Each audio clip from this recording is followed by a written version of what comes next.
वापरा। वळूयात पुढच्या बातमीकडे। मुंबईतल्या विक्रोळी येथील पार्कसाईड परिसरात एका 31 वर्षाच्या तरुणानं अवघ्या 13 वर्षांच्या मुलीवर केलेल्या बलात्कारातून ती मुलगी गरोदर असल्याची धक्कादायक घटना उघडकीस आली। या प्रकरणातल्या आरोपीचं नाव नफीस अहमद उर्फ सलमान आहे। भाजप नेते किरीट सोमय्या यांनी या प्रकरणात विक्रोळीच्या पार्कसाईड पोलीस स्थानकात जाऊन कठोर कारवाईची मागणी केली। त्यांनी पीडित मुलीच्या कुटुंबाचीही भेट घेतली। त्यावेळी विविध हिंदुत्ववादी संघटनांचे कार्यकर्तेही त्यांच्या सोबत होते।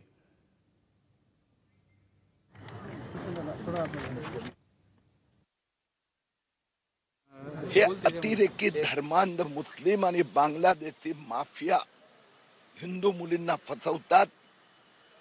इथेही फसवण्यात आलं। तो 33 वर्षाचा विवाहित या मुलीला फसवून आता ती प्रेग्नंट आहे।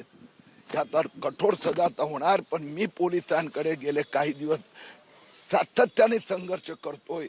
असे सगळे जे राक्षसी प्रवृत्तीचे लोक बसलून आहे, जे यांना समर्थन देतात, बेकरीवाला, दुसरे 4 नावं 3 नावं दिलेली आहेत, त्या सगळ्यांवर पण कारवाई झाली पाहिजे। कल्याणमध्ये पूजापाठ करण्याच्या बहाण्याने घरी आलेल्या भोंदू मांत्रिकानं 15 वर्षांच्या अल्पवयीन मुलीचा विनयभंग केल्याची धक्कादायक घटना घडली आहे। या प्रकरणात उल्हास